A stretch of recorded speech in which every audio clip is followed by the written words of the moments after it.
welcome everyone to another edition of the Friday Night Mega Mirror Special. This week, we are talking with an absolutely amazing creator, a man who is one step ahead of the pack in the quality of content he produces, the one and only BM Furball. That's right, folks, the man who is giving us all an education with his live Cavendish experiment. Along with great live streams and interviews, this creator does it all. So grab your drinks and have a seat, because this is going to be good when we come back.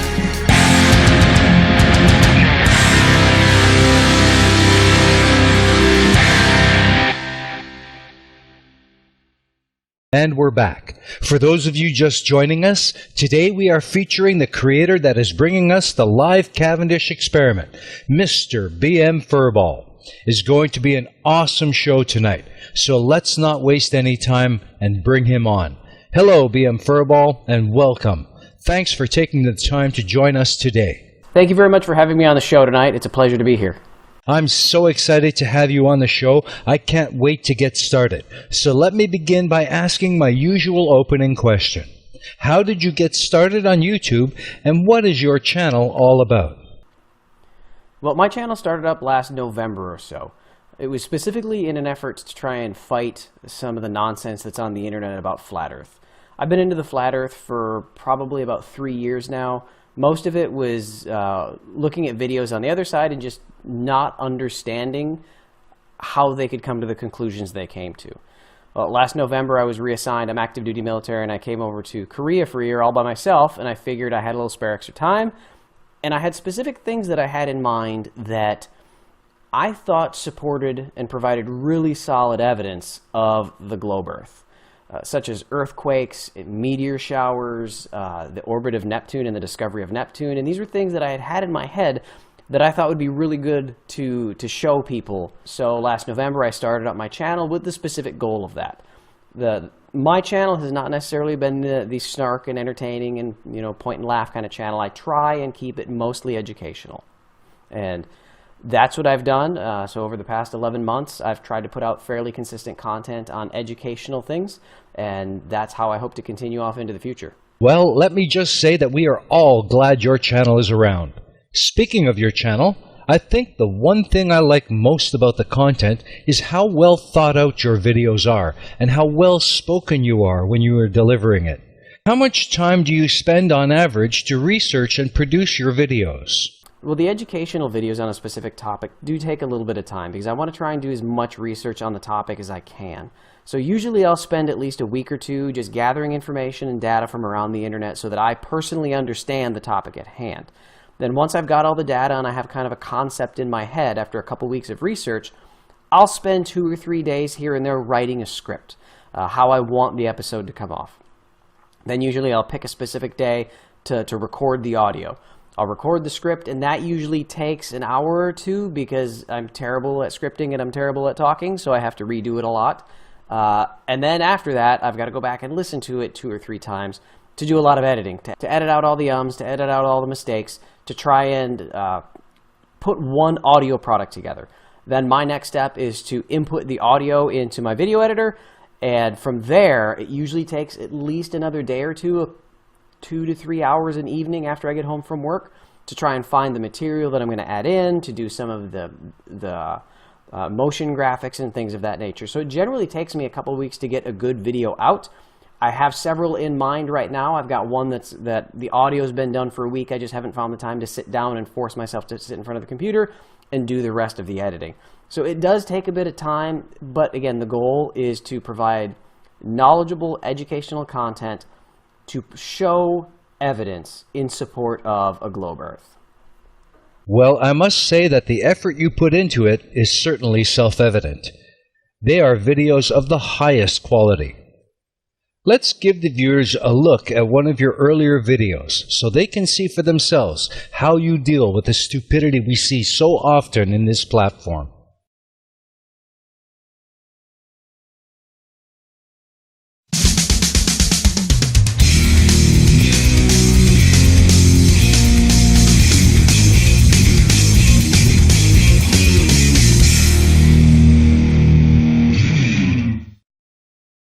Welcome back to the pancake world, where the world is as flat as a pancake, and tasty, tasty waffles are proof that God loves us and wants us to be happy.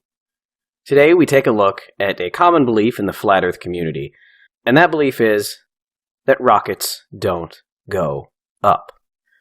Let's take a look at what Jaren and the Globebusters believe actually happens when NASA or any other space agency sends a rocket into space. To me, when I watch the shuttle or a rocket take off, it seems to be crawling into the sky like a helium balloon. It is not moving at 86 football fields per second. And then I see it disappear off into the distance, basically no different than an airplane. Granted, an airplane goes level to the ground, plane, and a rocket is an attempt to lie to your face, so it's launched way up high in the sky and it kind of creates a parabola. And you can believe whatever you want, and I'll believe whatever I want. But what it comes down to is I certainly can't see ever believing in that until it's shown proof. And if you think that this is going into space at 17,500 miles per hour, good for you. SpaceX is hiring. What is this? I mean, this doesn't look like a rocket. I mean, I'm not even sure what this is. But of course, the most obvious thing is look what it's doing. It goes up and it goes straight down. And, people can say, well, that was the main body of thrusters, coming back down to Earth. But if that's true, then why is the engine still running, right? Why is it still being propelled straight down? I mean, to me, that is completely over the top. But it's just a straight flight out of view. And of course, it's also going down. Yeah. But that is what is happening. And then it was kicking over on the side. Sorry for the volume. It's horizontal. And exactly. It's going down. Yeah, but it's going down. Not yet. You look going down. It could be a perspective thing. Yeah, I'm honestly waiting for people to come back and say, "You guys are idiots. That's your perspective thing." Just like we claim that is the sun. As it goes over the top and goes away from it, from our perspective, it appears to go down. And I'm willing to entertain that. However, I would much rather get an admission from a glober that actually happens first. I'm going to be nice, Bob, and I'm not going to call you an idiot, because that's Team Skeptic's job. But I do want to know, what admission are you looking for? Are you looking for the globe to admit that it is only perspective that makes it look like the rockets are going horizontal? Because that is the perspective. Let's take a look at a video that's a really good example of this perspective in action.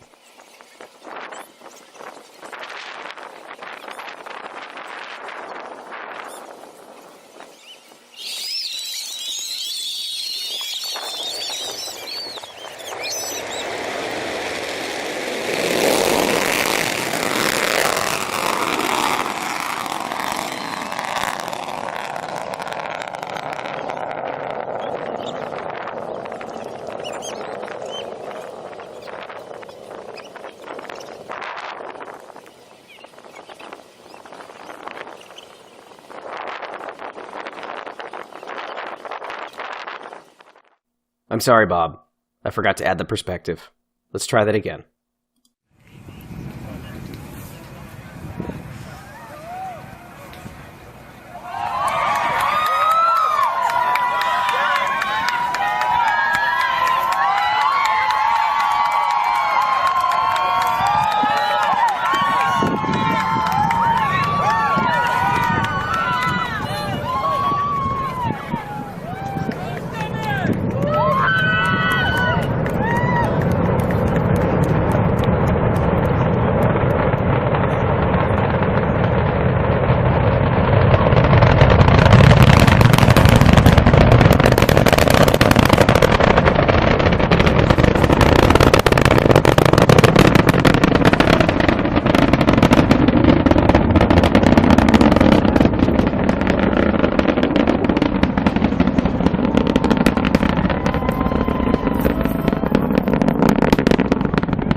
I guess rockets really do go into space, don't they, Bob?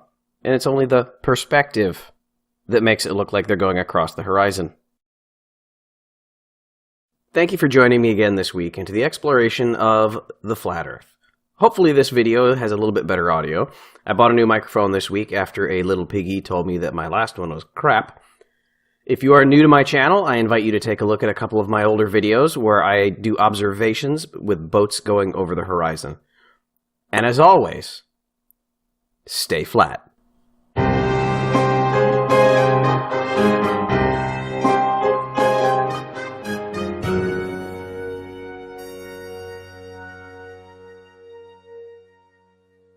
That was a great video. I love the way you can call someone an idiot without ever ranting like I often do.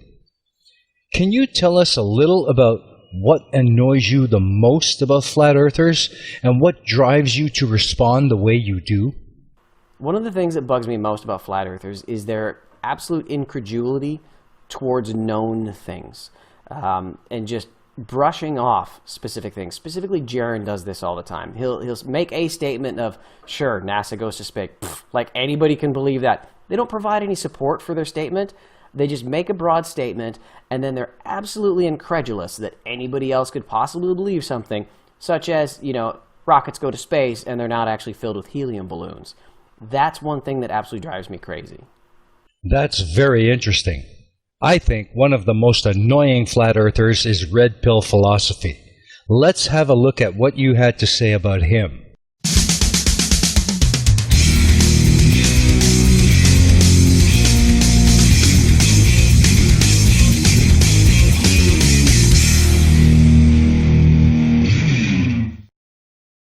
Hello everyone, and welcome back. Today we're going to take a little look at our old friend Red Pill Philosophy. If you followed anybody else in the anti-flat Earth community, such as Godless Engineer, or Fight the Flat Earth, Team Skeptic, or Plain or Walk, you'll know who Red Pill is. And you'll understand his beliefs on what high IQ skepticism is. But today I want to talk about a new scientific theory that I think Red Pill has stumbled upon. This new theory is known as the law of repetition. Because what most people don't understand is that if something purely isn't true, you can make it true by repeating it over and over. If you say it enough times, it will become true. Just like Dorothy and the Wizard of Oz. There's no place like home. There's no place like home. Well, Red Pill, tell us, what is the one thing you want to be when you grow up? Skeptical, skepticism, skeptic, skeptical. Like he's skeptic, a skeptical skeptic, and the skeptic community of the skeptic, like the skeptic community, skeptical. My skeptic hat on. A skeptic, dude. Skeptical. A skeptic. Skepticism, skepticism, skepticism, skeptic, the skepticism, like skeptic, the skeptic, skeptical skeptic, a skeptic, the skeptic magazine, a skeptic community is just like skeptic, skeptic. Well, little buddy, I think you're almost there. If only you say skeptic and skepticism a couple thousand more times, maybe you'll understand what it actually means. But for everyone else, if you'd like to understand what skepticism actually is, here is an amazing TED Talk by the skeptic George Robb. George is a host of a podcast known as Geologic. No, don't get me wrong, it's not about rocks. George is a true skeptic. He embodies skepticism. So if you'd like to know what skepticism actually is, listen to George, and hopefully you learn something, as I do every time I rewatch this video. Being a skeptic. What does that mean? It's very simple. At its core, skepticism is evidence-based thinking, waiting to see what the evidence says about any question, anything that might be proposed to you, taking a second and seeing what the evidence says, not what you feel, not what you hope to be true, not what you've heard from a friend, but what the evidence shows. Being a skeptic comes down to this. You are presented with a piece of information, and in essence you go, what? Can we all try that together? Ready? I'm going to present you with a piece of information, and you're all going to go, what? So here we go. Piece of information. Oh, you're such good skeptics. That's what it comes down to. Evidence-based thinking. And embracing your doubt. Taking a second and saying, wait, explain. Wait, what's the proof of this? How does this work? There's this great Latin saying, ubi dubium, ibi libertas. It's a great Latin saying. In essence, it means, with doubt, there is freedom. If you're ever going to memorize one Latin phrase, this is the Latin phrase to memorize. A skeptic is not a cynic. And this gets equated. There's even definitions that equate the two. It's like 2 out of 7 definitions that I found had cynic being in the definition of skeptic. And this might have been true at one point, but not anymore. Not from today on. Cynics look for the negative. Cynics pre-game the situation and look for the negative. They know that they're going to get screwed, and they use whatever they can to confirm the fact that it's going to be bad news. They're negative, and they just don't care. Skeptics desperately care. Skeptics want to know what's going on. Skeptics might be prepared for the worst, but they're not expecting the worst. Skeptics will gladly accept good news if the evidence points towards it. That's the main difference between a skeptic and a cynic. So please don't be cynical when you're questioning things. Skeptics are also not denialists. Now, a denialist is someone who, if with mountains of evidence, will still hold on to their contrary idea because maybe it makes them feel good, makes them feel special, unique. You can look at the mountains of evidence saying that there's climate change is caused by man, or is at least happening. And if you don't believe in that, if you say that there is no climate change, you are a denialist. You are not a skeptic of climate change. You are a climate change denialist. If you look at all the evidence, I even have to say this is crazy, but there are Holocaust deniers. Those aren't skeptics. They're not Holocaust skeptics. They are Holocaust deniers, looking at the information and saying, nope, I don't care. I don't care. I'm going to keep denying that, and I'm going to claim that I'm a skeptic. Every time you receive a piece of email, pretend it's April 1st. Take a second. It can act as a wonderful buffer. Take a second and think, what? It's very simple. Pretend it's April 1st. Now, here's the danger of my skepticism and the fact that I am so embraced in my doubt. I was forwarded this story about hipsters getting beard transplants. Hipsters in Brooklyn were getting beard transplants to make their beards fuller. I was sent this story and I said, no, this is not true. It wasn't April 1st, but it didn't matter. I wasn't believing it. No, there's just no way. This is too good of a story. It makes you feel too superior to hipsters looking for beard transplants. There's no way that this story could be real. And I saw a second story about it, and a third story, and a fourth story, and I was in danger of becoming a hipster beard transplant denialist. Well, it's totally true. Hipsters are getting beard transplants. And I had to get to the point where I said, okay, the evidence pretty much says that hipsters are getting beard transplants. But here's when it's most important to be skeptical. And here's when it's the most difficult. When you want something to be true. It's the most difficult time that you need to step back and question. It's the hardest thing to do. It's the hardest thing to do. When the Star Wars prequels came out, I convinced myself that they were good movies.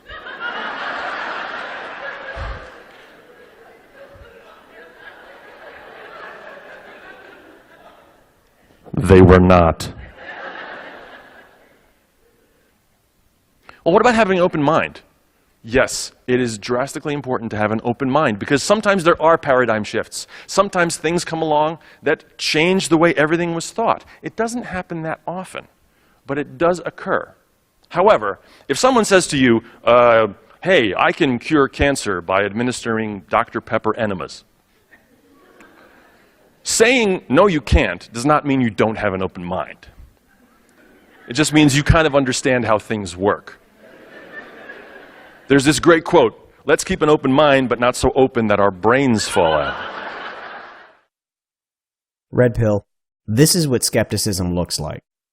Not having 1,000 tabs open up on your computer, not denying the evidence just because it comes from NASA or the government.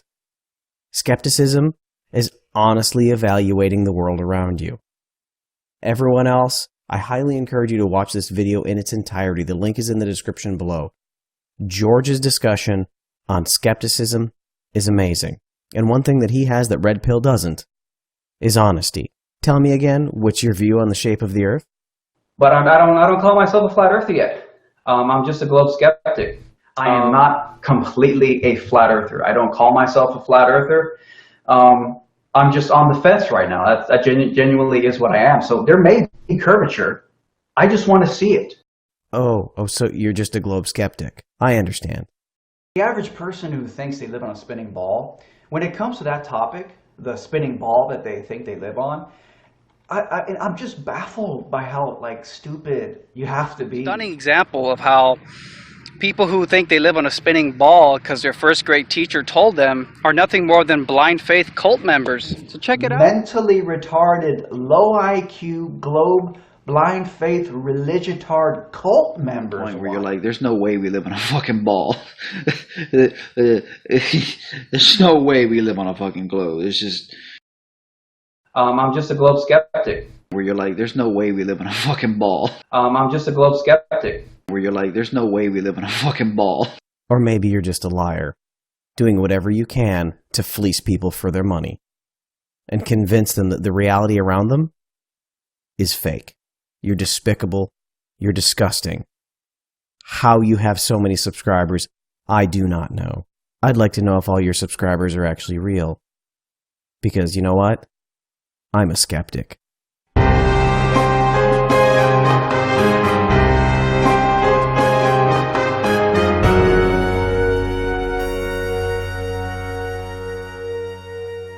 That was awesome. Very well done. Now, let's move on to the topic I am sure all of my viewers are wanting to hear about, and that, of course, is the Cavendish experiment. I have heard you mention many times that you have been wanting to do this for a very long time. Can you tell us when you first got the spark to do this experiment? And what is it that is so compelling about it for you? Well, like I've said many times in the past, I've wanted to do this experiment for at least 15 to 20 years. I just wanted to do it. I wanted to see mass attracting mass.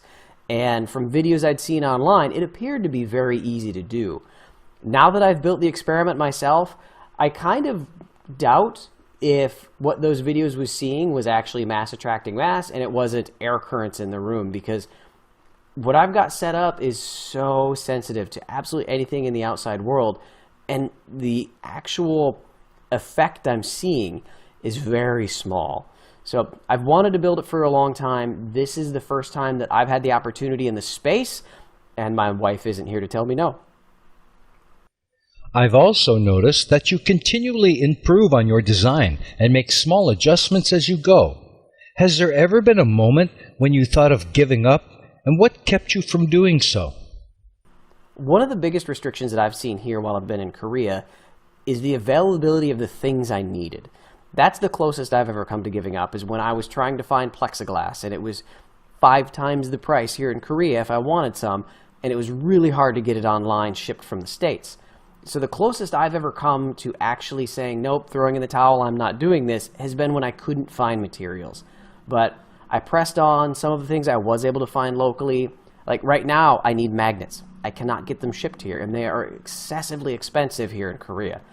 Well, AT2 Productions, Jared, he ordered some magnets for me, had them shipped to the States, and they are currently on their way here right now. So the build itself and the materials has been the closest I've ever come.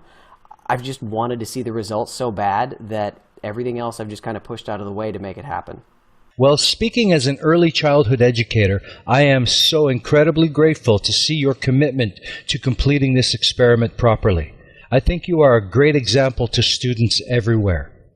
In case some of our viewers may not be aware, let's take a look at the results from your first test runs. Welcome back, everyone, and a special welcome to all of my new subscribers. A few days ago, with the assistance of the wonderful Marvel Girl, I passed the 1,000 subscriber mark, and I'm quickly on my way to 1,100. For anybody new to the channel, this platform is mostly for providing scientific evidence in support of the globe model of the Earth. But as part of that endeavor, I've been building an experiment to test the theory of gravity. One of my first videos went in depth about how Henry Cavendish first tested this theory in 1793. If you need a refresher on the origins of that experiment, click here. Well, for the past several decades, I have so badly wanted to actually do my own Cavendish experiment. 7 months ago, I found myself in Korea all by myself with an extra spare bedroom, so I thought, what the heck, let's do it. The original design was extremely simple. All I wanted to do was see the effect. But as I desired to get more and more accurate and remove so many of the variables, well, the experiment kind of took on a life of its own in my spare room and in my online community of followers. So today's video is the culmination of the build, a top-down explanation of what I've constructed and how the system will work. And in the following months, I'll put her to the test. So I give you my Cavendish.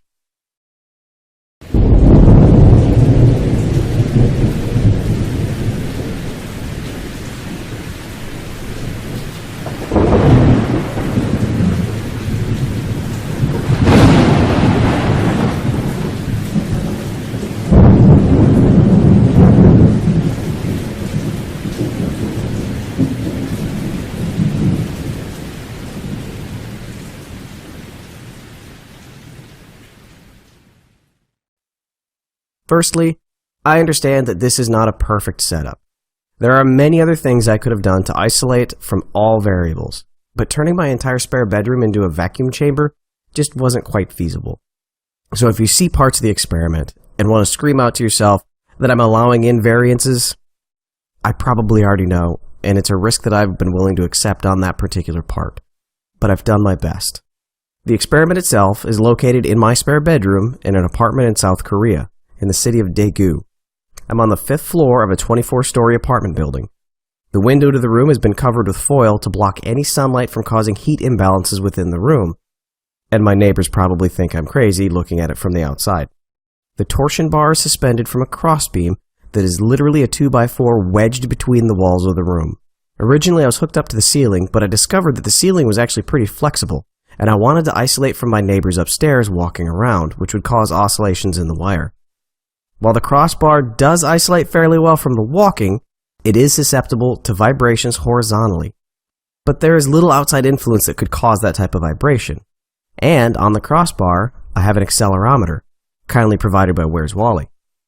This accelerometer wirelessly transmits every 30 seconds any vibrations and the value of which to a website that consistently and constantly logs the values. And this data is publicly available to anybody who would like to look at it. So stick around for that. One of the last additions I made to the entire experiment was a protective sleeve around the torsion wire. During a recent test, I left my apartment for a long weekend, and when I came back, I turned on the air conditioning because it was hot. But each room has independent, in-ceiling air conditioners, so that should not have caused any air currents in the room. But somehow it did. It didn't cause oscillation of the torsion bar. It caused sway of the wire. So I glued a PVC pipe to the suspension bar around the wire. Hopefully this will eliminate from any currents in the room pushing the wire left and right. I also ensure that the pipe is in no way in contact with the wire and will not affect the movements. The wire itself is a 0.017mm guitar string. I tested multiple different types of wire, and this came out to be the best fit. Not too much tension to prevent oscillation, and not so little that the bar won't stop moving. I've had that problem before. The torsion bar itself is a 1x1 wooden dowel. I was able to find a nice Korean man who had a wood shop, and he turned the ends for me so that the end of the dowel could be inserted to the M1 mass. The M1 is a 3-pound lead sinker weight. Well, originally it was 3 pounds, now it's a little less, after I had to drill holes into it for the dowel. Many of you may remember that that project ended up with a trip to the ER. M2 are formed from a 40-pound iron dumbbell with the handles cut off. M2 is supported by a wooden plank resting atop a Lazy Susan. The Lazy Susan is connected via a rubber gear belt to a stepper motor. The entirety of this apparatus is located inside a semi-enclosed plexiglass box. All sides of the box are glued to the table. The 2 upper portions are glued in place. Due to the flexibility of the plexiglass, though, I had to add the 1x1 dowel for support. The center plexiglass is cut in half to allow the suspension wire. These pieces can be removed to access the box. One point of non-enclosure is where that wire enters the box. The second point is where the stepper motor belt enters the box. Now I've covered as much of this hole with tape to prevent airflow. Control of the stepper motor will be done via my computer outside the room from an Arduino circuit board. Coding courtesy of Where's Wally. During experimentation, I will be observing via webcams and controlling the experiment from outside the sealed room, all through USB control. Inside the box, I have another accelerometer and 2 temperature sensors. The sensors are located in opposite corners, upper and lower portions of the box. There are also temperature sensors at the floor and affixed to the crossbar. All of these feed to a digital display, again provided by Where's Wally. The display reads all temperature sensors to include the temperature of the display itself and the atmospheric pressure of the display. Which temperature reading is which is located in the description below, and all of this is consistently streamed to thingspeak.com. Link in the description if you want to take a look at it and see what the temperature is in my spare room right now. With all the temperature sensors, I'll be able to gauge the changes throughout the day and ensure that it's not temperature variations that are causing any results. The experiment box itself is atop a table, and oddly the table is again on top of part of the dowels. The reason for this is because when I mounted the crossbar, I was not anticipating using the guitar string. And a guitar wire does not come on a spool, so I literally needed to raise the experiment to bring M2 in line with M1. Well, how am I going to make the measurements? Sharks with laser beams. Mounted on the suspension point of the torsion bar is a first surface mirror. This means that unlike a normal mirror, where the reflective surface is behind the glass, this mirror reflects from the front, thereby causing no diffraction as the light goes through the glass. The laser itself is an experimental-grade helium neon laser I found on eBay. I experimented with LED lasers, but their dispersion patterns and point sharpness were just insufficient for actually gathering good data. I could have used an astronomy pen laser, but those are battery-powered, and I needed to be able to turn it on and leave it for days as the system rests and becomes to equilibrium. The entry point into the box where the laser goes through the plexiglass has been drilled out to prevent diffraction. This is another entry point of draft. At this time, I do not intend to cut away the plexiglass for the exit point because that's going to be oblong, and I'm not positive how I'm going to have to cut it. I may in the end, I'm not sure. To measure the oscillations for the bar, the laser itself is projected onto the far wall onto a metered strip. By picking a left or right spot on the laser as a reference point, we're able to identify the rest oscillation of the bar prior to the entry of M2, and then determine how far it deflects off of the norm once it comes to rest again. I've included 2 safety measures for other outside influences. Inside the chamber, I've included thin dryer sheets cut into strips. The sheets are cut to ensure they don't come in contact with M2 or M1, but will allow for a visual indication of air current inside the box. I've also run copper wire around the box, onto the plank for M2, and to the wire above and below the suspension point and out to the M1s. This is to remove possible static electricity inside the experiment. All of these wires are connected to the earth contact for the socket in the wall. I've also tested all of the components within the system for magnetic fields to prevent the issue that magnetic pull might be the reason for the results. Neither the lead sinker weight nor the iron produces any measurable magnetic fields.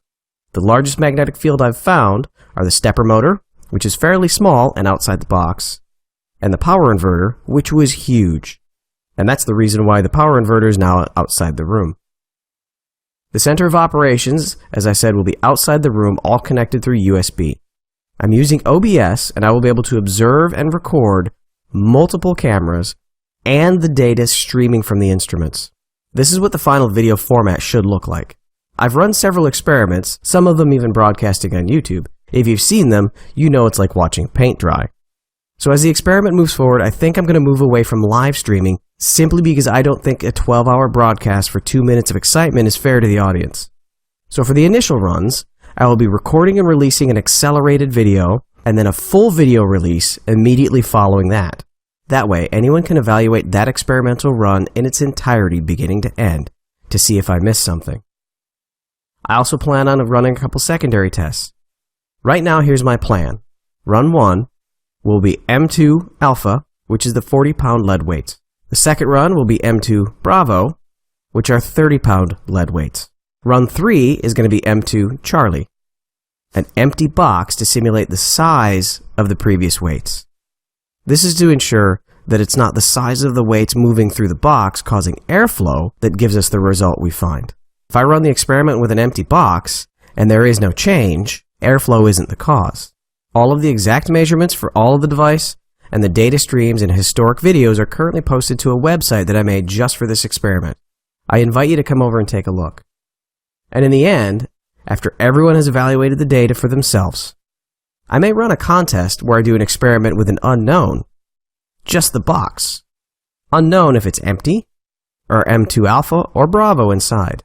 We'll call it the "What's in the box?" contest. Dan Champion, you've already won my last two. I'm expecting you as a big performer for this one, man. So that's my Cavendish. It's not perfect, but not too darn bad if I do say so myself. And I can't take entire credit myself. I've had so much support from the community for people who have offered improvements and other insight on how I could make the experiment better. And then there's those who've also supported financially through a GoFundMe. I cannot say thank you enough that you felt so confident in me in this experiment that you deserved it, worthy of your money. Thank you so much. Stay tuned for more globe Earth confirming science and the final results of a homemade Cavendish. Hang on, and let's go for a pretty awesome ride together.